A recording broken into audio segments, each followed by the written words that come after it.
ચોમાસું એ ખેડૂતો માટે આશીર્વાદ રૂપ સાબિત થતું હોય છે, પરંતુ નવસારી જિલ્લાના ગણદેવી તાલુકાના ખેડૂતો માટે અભિશાપ રૂપ સાબિત થયું છે।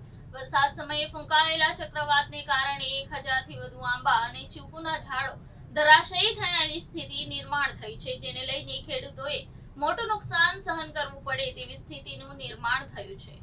કેરી અને ચીકુ માટે વખાણ અપાવતો નવસારી જિલ્લાનો ગણદેવી તાલુકાના ચીકુ સમગ્ર ઉત્તર ગુજરાતમાં નિકાસ કરવામાં આવે છે, જેના કારણે ખેડૂતોને મોટા પાયે આવક ઊભી રહેતી હોય છે। ગણદેવી તાલુકાના હજારો હેક્ટરમાં બાગાયતી પાકો આવેલા છે, પરંતુ હાલ ચોમાસા દરમિયાન એક નાનું ચક્રવાત ફૂંકાયું હતું, જેના કારણે કેરી અને ચીકુના 1000 થી વધુ ઝાડો પડી જવાની સ્થિતિનું નિર્માણ થયું છે। એક આંબા અને એક કેરીનું ઝાડ અંદાજે 10,000 થી વધુની આવક ખેડૂતોને રળી આપે છે, અને સહકારી ધોરણે વેચાણ કરવાને કારણે ખેડૂતોને સારા એવા ભાવ મળે છે। પરંતુ વાવાઝોડાને કારણે જે સ્થિતિનું નિર્માણ થયું છે, એના પગલે ખેડૂતોએ મોટું નુકસાન સહન કરવાનો વારો આવી શકે તેમ છે। કરોડો રૂપિયાનું નુકસાન ગણી શકાય।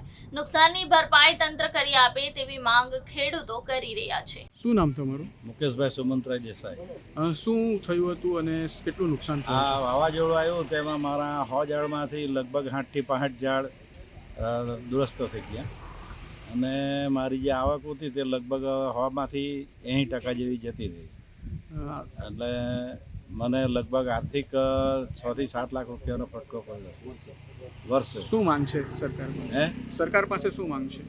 સરકાર જે આપે તે અમે માગીએ કે 7-10 વર્ષનું હવે અમારે કંઈ આવક આવે તેવું નથી, તો તે ગણતરી કરીને મને જે કંઈ રિબેટ આ લોકો વળતર આપી શકે તે ભલામાં।